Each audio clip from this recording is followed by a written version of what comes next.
Hey, what's happening? Welcome back to the channel. My name is D, and today I want to talk about the parasocial relationship between readers and authors. Before we get into all of that, I want to give a quick shout out to my Plus Ultra Don't Fretters, my top tier supporters on Patreon, Peggy Lou Who, and JJ Valdez. Thank you so much for your support. You're helping to ensure I'm able to keep creating content and put it out as frequently as possible. Patreon.com/DFretter if you want to help support the channel, get some bonus content, and join my private Discord server. If you join the Patreon as a free member, you get access to my monthly newsletter. Ko-fi.com/DFretter if you want to help support the channel but don't want another monthly subscription to manage. Or you could just like this video, subscribe to the page, and hit that noti bell. As per usual, I am late to this, but I want to talk about the Tracy Deonn BookCon 2026 drama situation. On this channel, I am usually very slow to these things, partially because as they unfold, I'll kind of see some content about it or something, and then my initial reaction is almost always, yo, that's crazy. And then I keep scrolling or whatever, but sometimes they get stuck in my head and I'll start to think about them and my opinion will form over the next couple of days. One of my favorite YouTubers says that if you're not first to a subject, you are last. I find that, like, as a YouTuber, there's always going to be somebody who's faster than you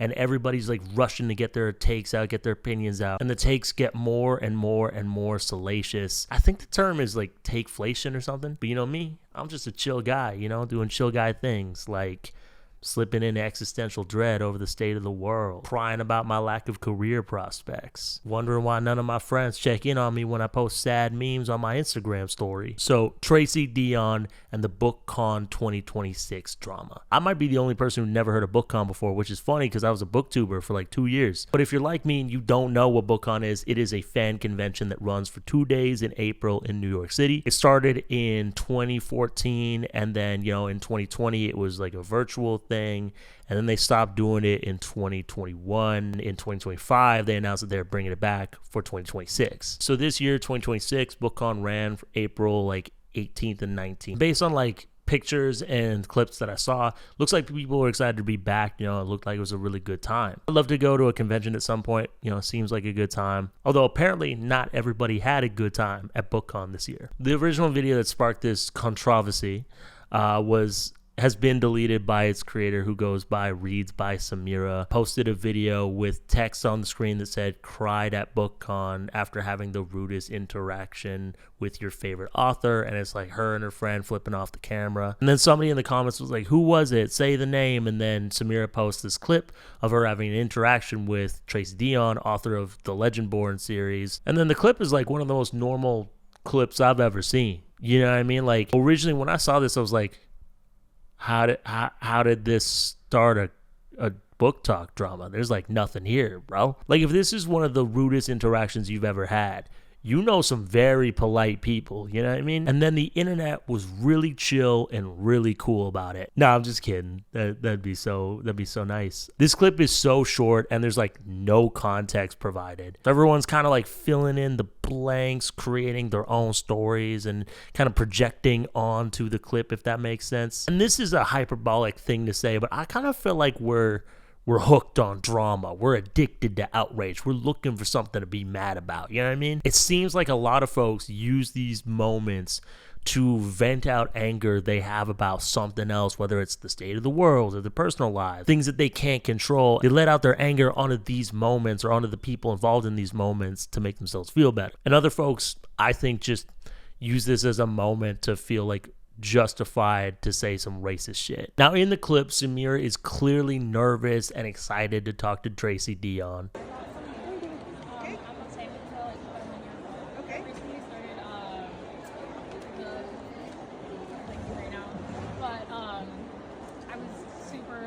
Tracy's been given a book plate from Sameera to sign, and I didn't know what a book plate was, but apparently a book plate or an ex libris plate is this thing it's like a label that you add to a book. So it used to be used to mark like ownership of books, I guess, when books were more rare or valuable. And nowadays I think it's a pretty smart way to avoid, like, if you're going to a convention like BookCon or BookNet Fest, instead of carrying around all the books you want signed by your favorite authors, you just bring these plates or these slips of paper or whatever. They sign those and you add them to the books after the fact. I think that's kind of, especially if you're flying to a convention, bro. I remember leaving Scotland and my luggage was overweight because I'd bought a bunch of books while I was in England and then Scotland.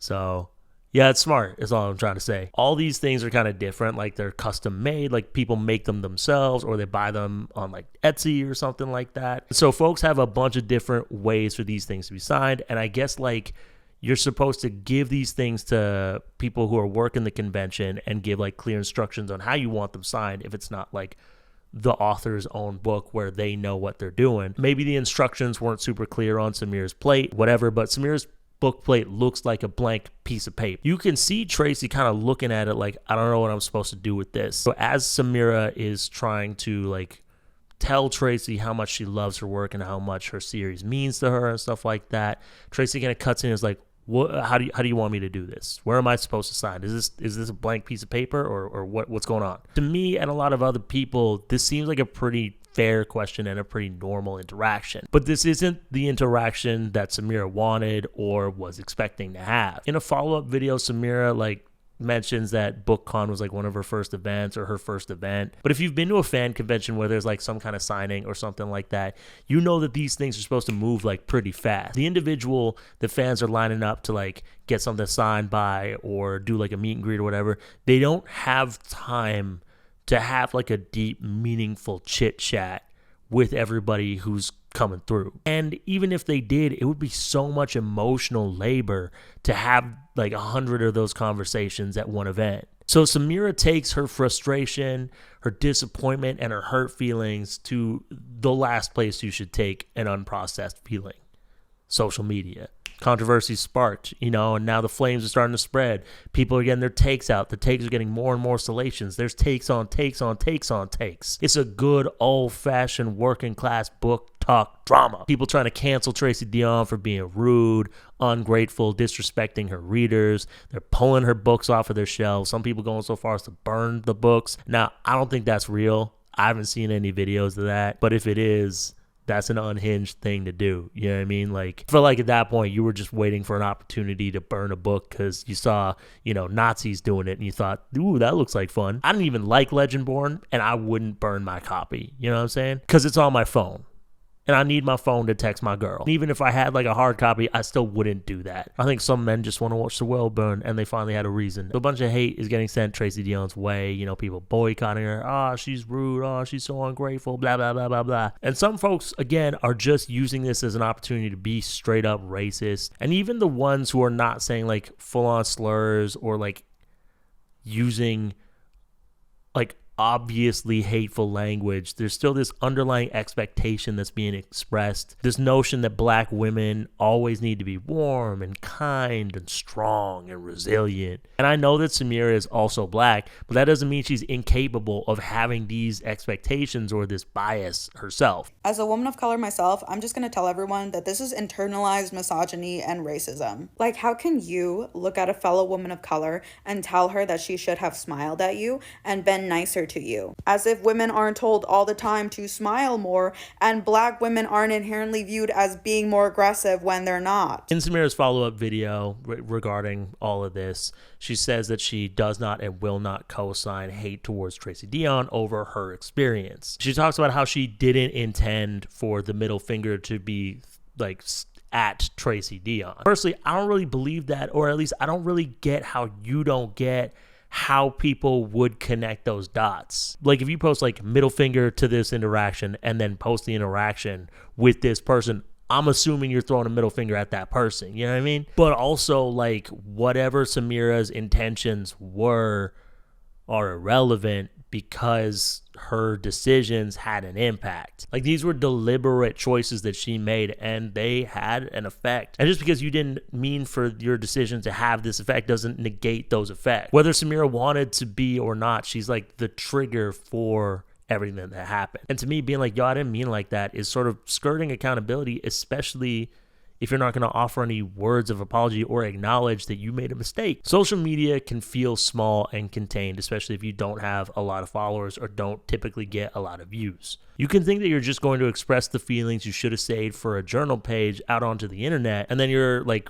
typical amount of followers or viewers can provide you with the emotional validation that you're seeking, but you always run the risk of these things slipping out of your control. And in this follow-up, it seems like Sameera is trying to gain control of the situation, but it is too late. And I think to act like shocked, and I think to act like you didn't expect this to happen is almost naive. Like, you cannot expect to go viral because you've never gone viral before. But especially on a place like TikTok, that could just happen. 200 follower accounts go viral all the time on that app. In the beginning of Sameera's follow-up video, she says, like, my feelings are valid. First, my feelings in my situation is valid. And I agree, her feelings are valid. She can feel however she wants about that experience, that we actually weren't there to, like, in the moment when it happened. But that doesn't mean that she's in the right, and that does not mean that her actions are warranted. But it makes sense to me how this could happen. You know what I mean? Like, you get a chance to meet somebody that you admire, or somebody who makes something that really means a lot to you, and maybe you're hoping for something just as heartfelt back. You want to confirm that the connection that you feel with this artist isn't one-sided. But even in Sameera's follow-up video, the expectations that she expresses don't seem reasonable to me. She said something about, like, wanting to talk for, like, just a minute. A whole last minute is, like, twice as much as what you usually get at a book signing. Because if, like, the potentially hundreds of people in line just want a minute with Tracy's time, she's there for hours, bro. But I feel like main character syndrome is a really powerful force, and I don't think Sameera thought about that. I don't think Sameera really cared. Signings move really quick, and I think that if you really just want the author to know how much their work has meant to you, give them a card, send them an email. You know, fan mail used to be a thing. We should bring that back. Plus, as a comedian, I can tell you that if somebody says, like, oh, I'm just, like, gonna go for a minute, they don't know. They don't know how long a minute is. I've seen so many people think they're going for a short amount of time, blow the light, and then just yap for like 6 unfunny minutes straight. But I really don't think that Sameera deserves all the hate that she's gotten on BookTok either. Like, again, I get the sense that she's young and just made a mistake and was really emotional or whatever, and it happens to the best of us. But again, I think BookTok is just using an opportunity to be racist, to be Islamophobic towards Sameera. I know in this part of the video, I'm being pretty critical of her because none of this would have happened if she'd, like, taken a second, taken a beat, taken a breath, and maybe not posted her feelings. But I still don't think that she deserves all the hate. The internet and its illusion or, like, delusion of having access to the people who write the things we like to consume has contributed to these parasocial relationships being even more toxic. When it comes to parasociality and entitled consumers, we all know what parasocial relationships are, right? A parasocial relationship is a one-sided connection one can have with, like, a celebrity, a public figure, maybe even a fictional character. The concept was originated in 1956 by Donald Horton and R. Richard Wohl. They published an article in the journal Psychiatry entitled Mass Communication and Parasocial Interactions, Observations on Intimacy at a Distance. And on some level, these kind of connections make sense to me. Like, we're in an age where it feels like there really isn't a distance. You know what I mean?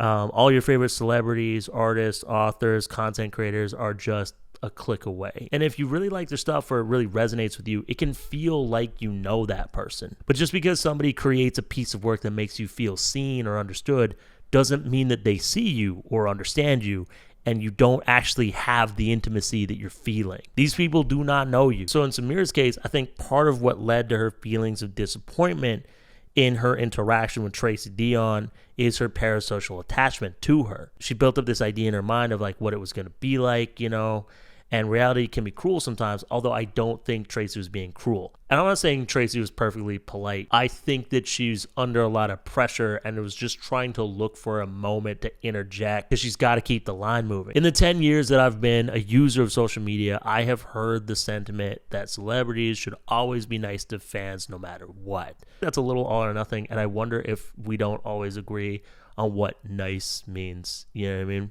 And I think with Tracy Deonn, she was trying to be polite. Again, I don't know if sorry, can I stop you for a second? Would have maybe made a world of difference in all of this, but that's, like, so nitpicky. I don't really want to contribute to people being like, no, see, like, yeah, she should have been nice. But with Tracy, I do think she was trying to be, Maybe not the most successful, but I do think she was trying to be polite. But I think she needed to interrupt Sameera because she doesn't know how long Sameera plans to talk. And she needs to keep the line moving out of respect for the other people waiting.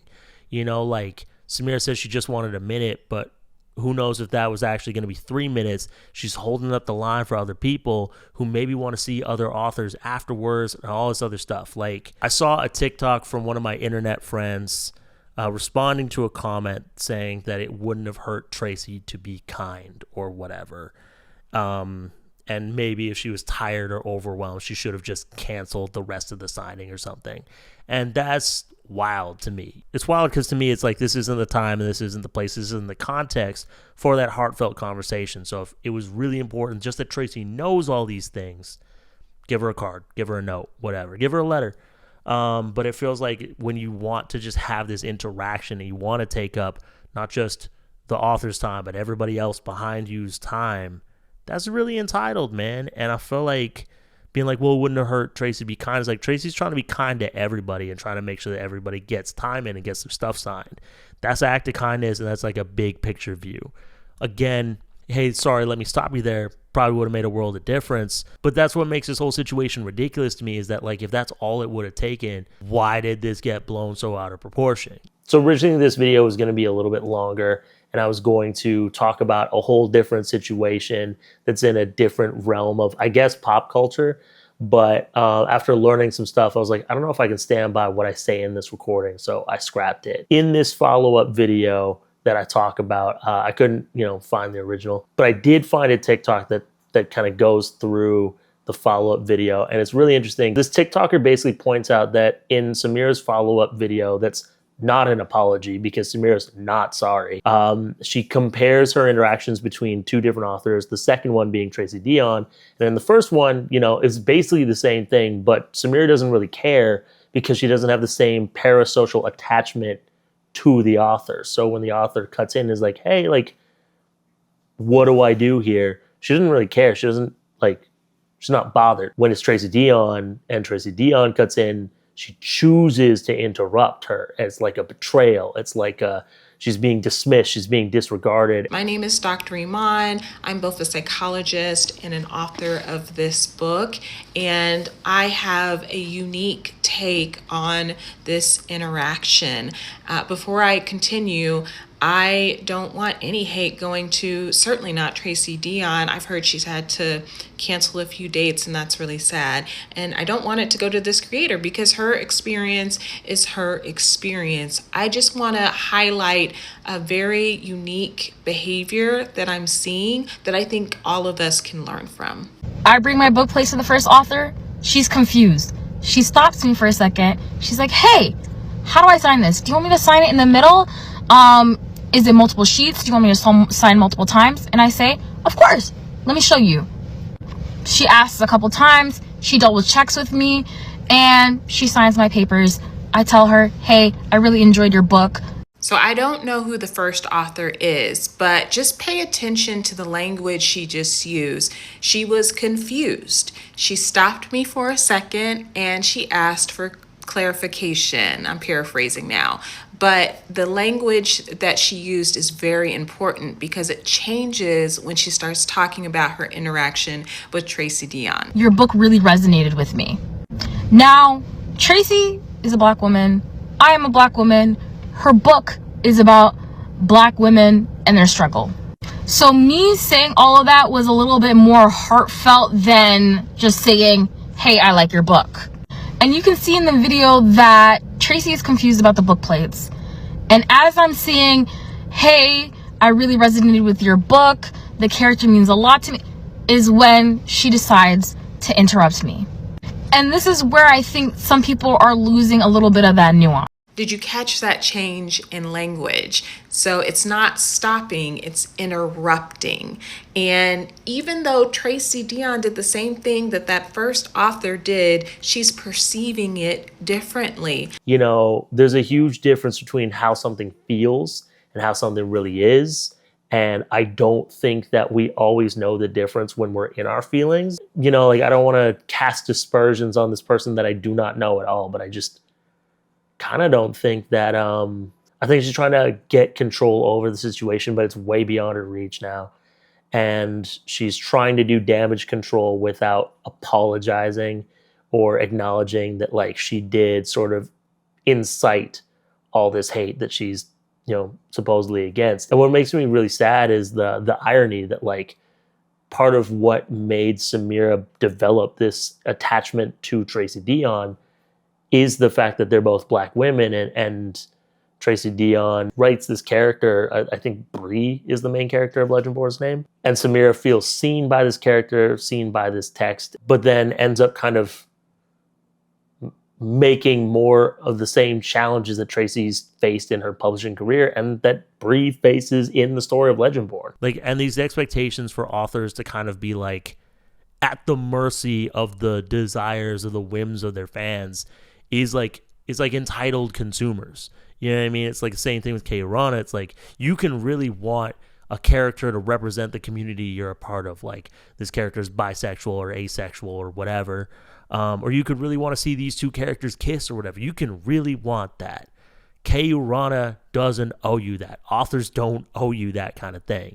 Jumping back in again. So the thing that I'm referencing is in like I had recorded like probably an extra 5 to 10 minutes for this video where I talked about how Kay Urana was getting pressured to confirm the sexualities of certain characters and make a ship or two canon. And I believe that she didn't want to do that because it's irrelevant to the story she's trying to tell. Like it's not relevant to the plot. And, you know, I said something to the effect of like, not every creator can be Vivzy Pop and dump all the lore on fans on a live stream or something like that. And some creators are just trying to keep it pushing. But in my like learning about Kay Urana, I realized that she's wrapped up in some controversies that made me kind of question, like, I don't know if I stand by everything that I say in this video, and I don't know if I want to be that loud and proud about me being a fan of Gachiakura right now. Still sorting through my feelings, and that almost indicates, like, you know, I have the ick, but it's like a parasocial ick because I'm feeling let down and disappointed, but I don't fucking know this woman. She don't fucking know me. Why would she care, right? Which is funny because like there's a copy of Gachiakura in the bookshelf this week. So, well, it's the fans that make them successful. Okay, sure, but no one person is going to make or break someone's career. You know what I mean? Like, yes, you can contribute to someone's success, but that doesn't entitle you to their time, affection, or energy or anything like that. Also, you wouldn't be a fan if you didn't like the work. You know what I mean? Like, you like the work, so you support the work. It's not, I'm doing you a favor. I'm buying your book, and now you owe me. It's like, that's not how this works. You know what I mean? Like, you're buying the book because you want to read it, or you liked the previous book and you want to see what happens next in the overarching story. There isn't like an additional thing of like, and now we're having lunch. Okay. That said, whenever we do Don't Fret Fest, I will buy the top tiers patrons lunch. That's not true. Don't listen to me. I'm a liar. I guess my main takeaways are like, just because you like an artist doesn't mean that you know them.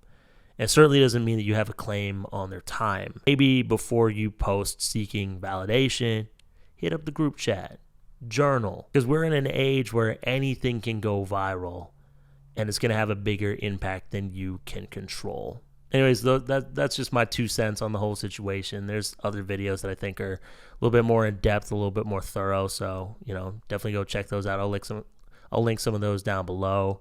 But I think that's it for me. So thank you so much for watching. Thank you to the patrons for your support. Patreon.com/dfretter. If you want to, you know, get some bonus content, join the private Discord server. Or if you join as a free member, you get my monthly newsletter, ko-fi.com/dfretter if you want to support the channel one time and you don't want a monthly subscription to manage. Or just like this video, subscribe to the page, and hit that noti bell. Yeah. Thank you so much for watching. Don't fret. I'll see you next time. Peace out.